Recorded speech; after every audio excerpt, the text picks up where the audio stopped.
Propaganda ketakutan itu berlangsung di seluruh dunia, dan propaganda ketakutan adalah caranya iblis. Adalah seorang pejabat tinggi kepolisian di bidang cyber. Sangat mungkin Pak Jenderal memperoleh berbagai informasi dari sumber-sumber yang tak bisa kita akses.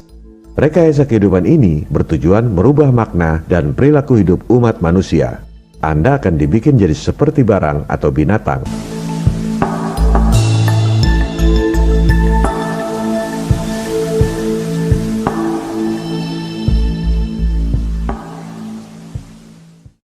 Sekarang telah terjadi gerakan globalisasi yang akan menghancurkan bukan saja Indonesia tetapi seluruh dunia.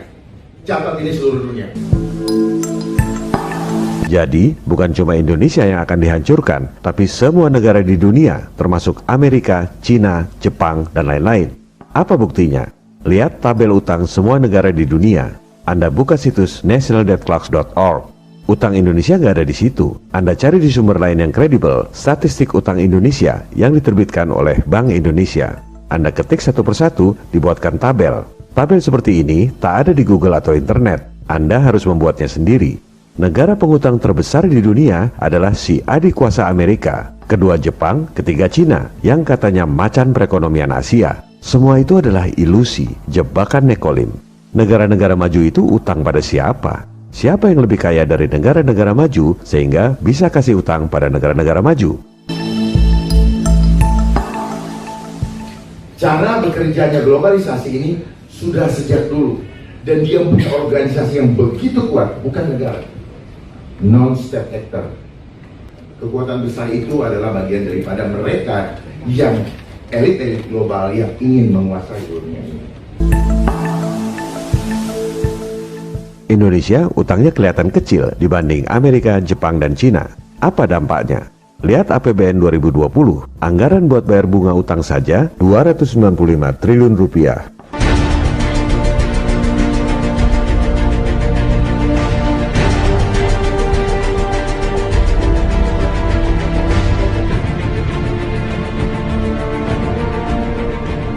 Yang bayar siapa? Anda yang bayar, lewat pajak. Anda kerja, dipotong pajak PPh. Beli makanan, Anda bayar PPN. Jual beli tanah, si pembeli kena pajak, si penjual juga kena pajak. Inilah penjajahan gaya baru. Kelihatannya Anda merdeka, padahal Anda diperas oleh mereka. Gak sadar lagi. Silakan Anda pemilu, silakan Anda pilpres, silakan berantem cebong versus kampret. Tetap aja, Anda kerja banting tulang, bayar pajak, buat bayar utang pada para bankir asing yang kaya raya. Jadi globalisasi adalah sistem. Di atas globalisasi ada suprasistem. Sistemnya untuk apa? Untuk menyamakan sistem seluruh dunia. Dan mereka standarkan. Segala literatur, apapun yang kita pegang sekarang, sepanjang itu ngambil dari luar, itu adalah cara mereka memanipulasi kita punya konsep berbeda.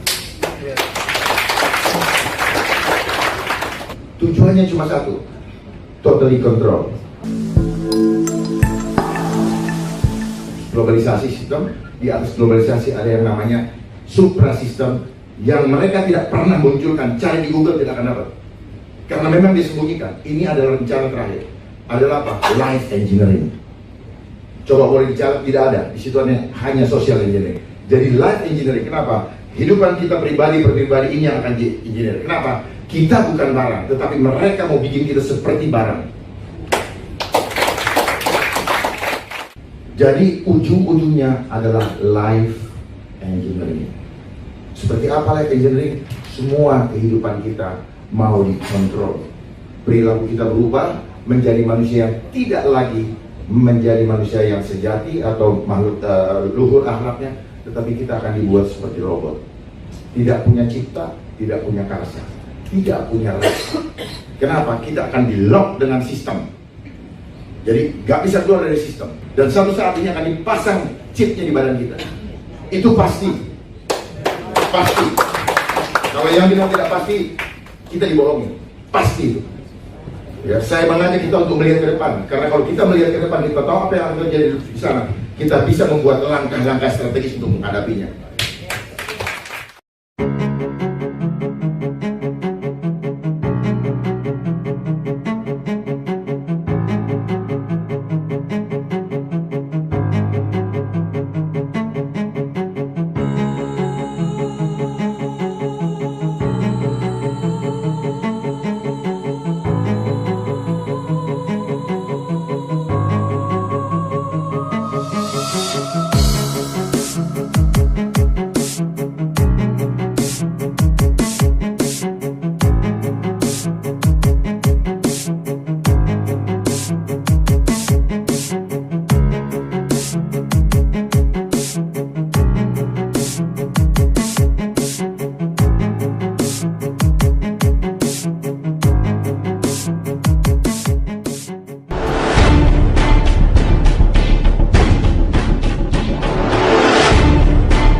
Program dari globalisasi adalah money, power, dan control population.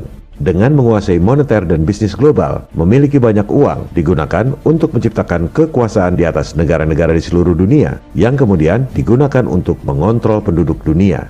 Program Money, Power, dan Control Population dijalankan dengan strategi yang terstruktur, sistematis, dan masif.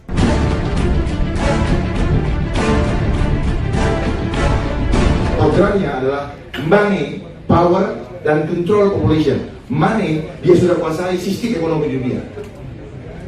Bursa efek apa semua pokoknya diatur. Nah, kurs-kurs kita itu diatur sama mereka. Aduh, kurang asam. Jadi kita diancam-ancam, lu gue mau turunin nggak 20.000, lu gue mau turunin nggak gitu. Dibikin takut, ngerti nggak? Duit lagi, kita jadi hutang lagi yang nggak rakyat. Untuk ganjil jangan lebih dari 14.000 misalnya. Ternyata semua disetting. Mereka bekerja secara terstruktur, sistematis dan masif. Kenapa struktur? Karena dia punya organisasi besar dengan sistem perekonomian yang dia kuasai di seluruh dunia. Kenapa sistematis? Karena mereka bergerak begitu halus, step by stepnya, jelas, pelan-pelan, dan kita terhipnotis untuk ikut menerimanya. Konspirasi global yang bergerak secara halus, sehingga orang sedunia tidak menyadarinya.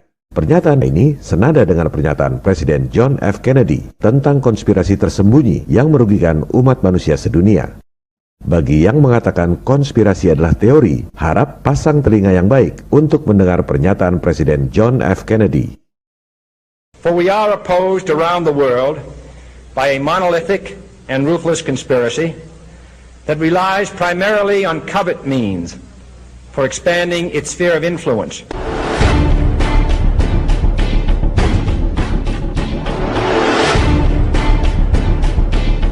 Pernyataan selanjutnya dari Pak Jenderal Dharma juga esensinya sama persis dengan pernyataan lanjutan dari Presiden John F. Kennedy.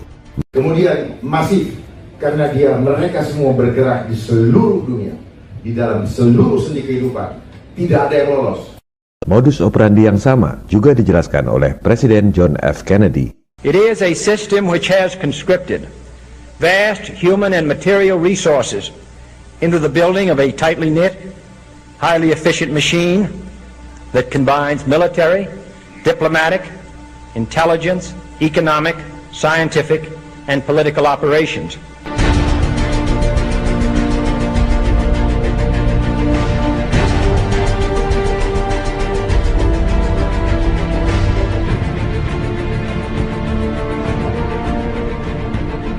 Kunci sukses elit global menguasai dunia adalah lewat program Money.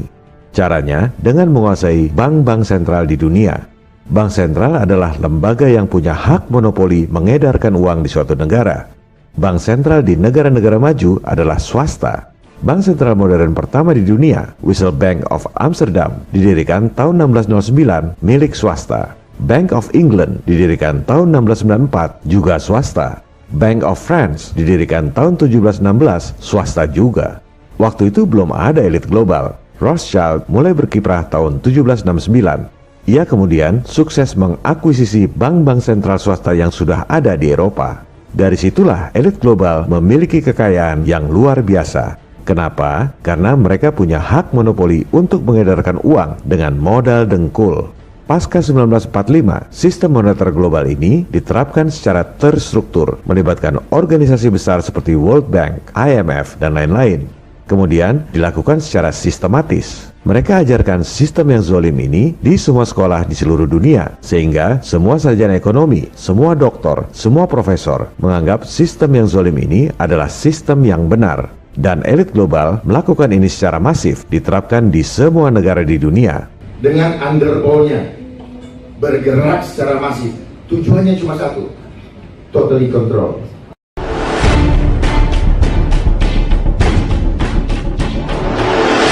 Mari kita buktikan. Silakan Anda buka laporan keuangan Bank Indonesia periode akhir tahun lalu, yaitu 31 Desember 2019. Jangan terintimidasi dengan deretan angka-angka yang banyak. Anda cukup lihat satu baris, berapa uang rupiah yang diedarkan oleh Bank Sentral.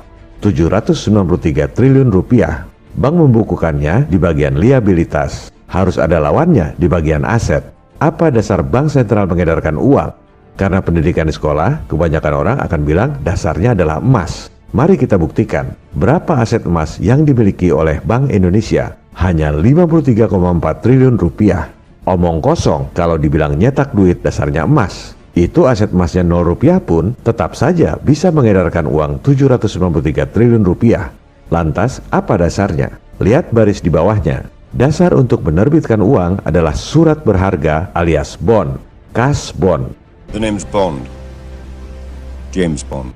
Jumlahnya 2.000 triliun rupiah, surat utang tanpa jaminan.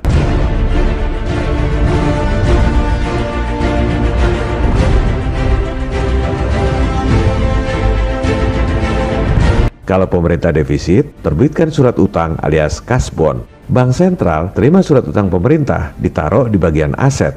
Misalnya, bond 1 triliun rupiah dicatat di bagian aset. Di bagian liabilitasnya, bank sentral terbitkan uang 1 triliun rupiah. Neracanya balance, secara akunting tak ada yang salah. Tapi, secara prinsip, rakyat selama 7 turunan terus dipajaki tinggi untuk bayar utang negara yang tak akan pernah lunas. Padahal, semua utang itu diberikan dengan modal dengkul.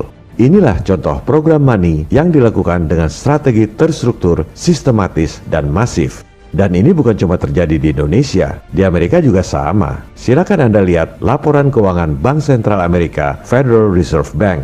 Uang dolar yang diterbitkan oleh Fed 1,7 triliun dolar. Emasnya cuma 11 miliar dolar. Surat utangnya di bagian aset 2,4 triliun dolar. Nyetak dolar modal dengkul. Makanya jangan heran kalau para bankir elit ini bisa biayai kedua pihak yang sedang berperang. Dulu, waktu Inggris lawan Prancis, dua-duanya didanai oleh Rothschild lewat bank sentral masing-masing. Negara Inggris dan Prancis perlu duit buat perang, harus ngutang dan terbitkan bond. Bank sentral swasta terima bond di bagian aset, lalu terbitkan duit di bagian liabilitas. Modal dengkul. Begitu juga Perang Dunia I, Perang Dunia II, dan sampai sekarang dana utang akibat COVID. Semua modal dengkul.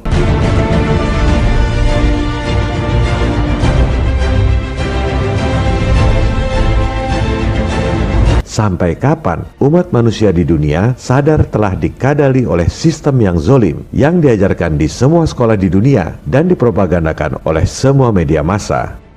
Propaganda ketakutan, apa itu?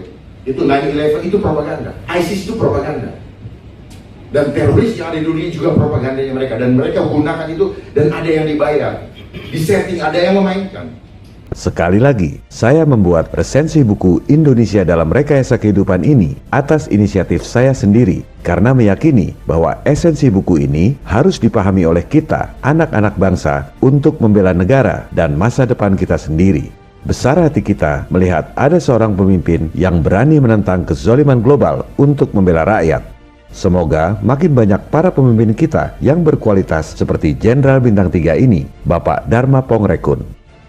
Jadi di sini butuh pemimpin yang punya hati sungguh-sungguh untuk bangsa. Gampang bangsa ini dipimpin kalau kita punya pemimpin yang sungguh-sungguh dan tidak perlu takut kehilangan apapun juga. Kalau kita takut kehilangan apa, ya pasti kita kehilangan, itu udah rumus. Tapi kalau kita tidak takut kehilangan, Tuhan akan memberikan kepada kita. Viva Republik Indonesia, salam people power.